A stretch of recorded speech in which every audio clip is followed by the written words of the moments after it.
Hello guys, मेरा नाम रजत श्रीवास्तव और आज की वीडियो में हम बात करेंगे कि मेरा क्या एक्सपीरियंस रहा था डॉक्यूमेंट वेरिफिकेशन कराते वक्त। जैसा कि मैंने पिछली वीडियो में बताया था, मेरा आरआरबी क्लर्क हुआ था एमपीजीबी में। तो मेरे को एमपीजीबी के रीजनल ऑफिस जो कि इंदौर में है, होटल रेडिसन के पास, वहाँ बुलाया था।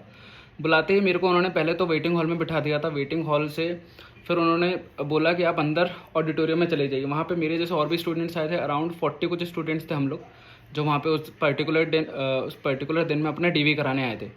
और जैसे हम लोग वहाँ बैठे तो फिर उन्होंने हमें नॉर्मल एड्रेस करा, अटेंडेंस ली सबकी। अटेंडेंस लेने के बाद उन्होंने हम सबको एक एक फॉर्म दिया। उस फॉर्म में हम सभी को अपनी अपनी बेसिक इन्फॉर्मेशन फिल करनी थी। बेसिक इन्फॉर्मेशन फिल करने के बाद वो हम सबको रोल नंबर वाइज बुला रहे थे सामने डीवी के लिए। तो वहाँ पे से टोटल 3 टेबल्स लगी हुई थी। तो पहले आपको टेबल 1 में जाना था। टेबल 1 में आपका डीवी कंप्लीट होना था। डीवी मतलब जो मैंने पिछले वीडियोस में आपको सब टॉप चीज़ें बताई थी, श्योरिटी बॉन्ड, एफिडेविट, आपका कैरेक्टर सर्टिफिकेट, ये सारी चीज़ें वो देखेंगे। उसके अलावा वो आपका 10th का 12th का मार्कशीट और जो भी आपने डिग्री परस्यू करी है उसकी भी पूरी मार्कशीट्स वहाँ पे चेक होंगी।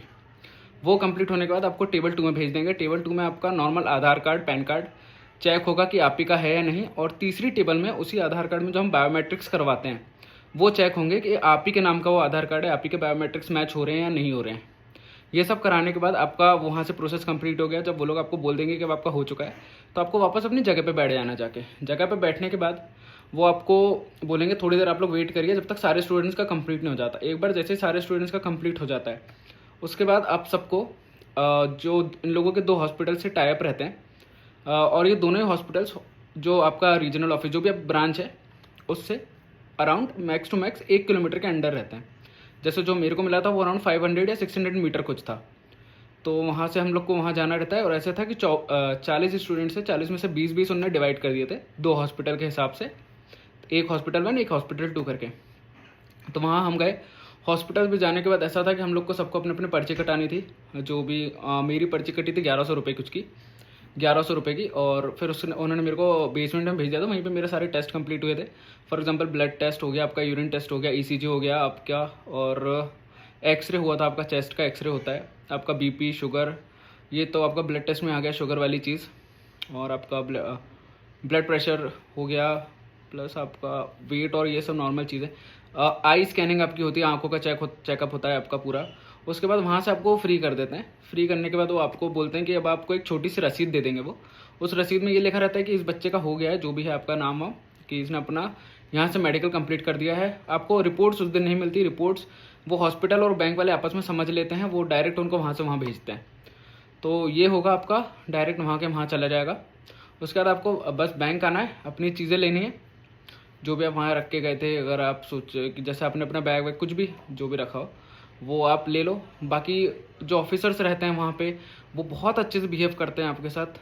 कोई आपको ये फील नहीं कराएगा कि आप नए हो यार ये फिर कुछ भी अजीब सा। जैसे जब मेरा क्लियर हुआ था तो मुझे याद है, मैं क्योंकि मेरे को 2 साल हो गए प्रिपेयर करते हुए, तो पिछले 2 साल से तो यही आदत रहती है कि रिजल्ट आ रहा है तो हम थैंक यू ही पढ़ रहे हैं, thank you for appearing, thank you for appearing. और सडनली एक एग्जाम आता है कि आप रिजर्व लिस्ट में आ चुके हो बेस्ड ऑन योर परफॉर्मेंस, या फिर जो भी आप कॉन्ग्रेचुलेशंस भी आता है। तो आंखों की उसकी इतनी आदत नहीं रहती है, तो फिर आप वही सोचते हो thank you thank you. But जब ये आया था उसके बाद भी मेरे को बहुत लंबे समय तक विश्वास नहीं हो रहा था कि मेरा हो गया है, हो गया है। और मैं नॉर्मली दोस्तों में भी अपने ये बात कर रहा था, भाई विश्वास नहीं हो रहा, कैसे हो गया, क्या हो गया। अपने आप पे आ ही नहीं रहा था कि हाँ हमने भी क्लियर कर लिया है, बहुत अच्छी चीज़ है। जिस दिन हुआ था, जिस दिन रिजल्ट आया उस दिन बहुत खुशी हुई थी। लेकिन फिर उसके बाद वापस 1-2 दिन बाद कि क्या सही में, अपने आप से पूछ रहे थे क्या सही में अपन क्लियर हो गए, क्या सही में हमने वो कर दिया जो हम इतने समय से जिस चीज़ के लिए पढ़ाई कर रहे थे, जो चीज़ करना चाह रहे थे, क्या वो वापस वाकई में हमारे पास है, हमारे नाम के अंदर वो टैग लग गया है क्या, नाम के नीचे। तो वो सब चीज़ों से आपको होकर गुजरना पड़ता है। जब वहाँ पे अपने ही जैसे और ऑफिसर्स देखते हैं, बहुत सारे स्टूडेंट्स देखते हैं, तो आपको भरोसा होने लगता है कि हाँ मैं भी इन्हीं की लाइन में आ गया हूँ, मैंने कुछ करा है लाइफ में, मैंने कुछ जहाँ मैं जाना चाहता था वहाँ मैं आ गया हूँ। मैं एक बैंकिंग फील्ड में एंटर करना चाहता था, मैं बैंकिंग फील्ड में आ गया हूँ अपनी मेहनत से। तो ये चीज़ अपने अंदर पाना बहुत ज़रूरी है कि अपने आप में एक वो आता है ना, हमें कॉन्फिडेंस आता है, हमें खुद पे एक प्राउड फील आता है कि हमने किया है, हमने वो चीज़ करी है जो हमने करनी चाहिए थी। और एक्सपीरियंस बहुत बढ़िया रहता है वहाँ का कि जब आप जाते हो आपको नॉर्मली बहुत अच्छे से एड्रेस किया जाता है, आपको बहुत अच्छे से पूछा जाता है हर चीज़ के लिए।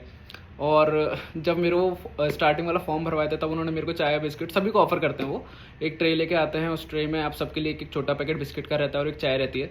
वो आप वहीं पे अपना खाइए पीजिए जब तक वो लोग आपका सब कुछ चेक कर रहे हैं। फिर वो आपको बुलाते हैं कि करके नाम ले लेके आपके लिए डीवी के लिए। तो वैसे आप करिए, जाइए, बहुत अच्छा, ओवरऑल बहुत अच्छा एक्सपीरियंस रहता है, आपको बहुत अच्छा लगेगा ये सब करके।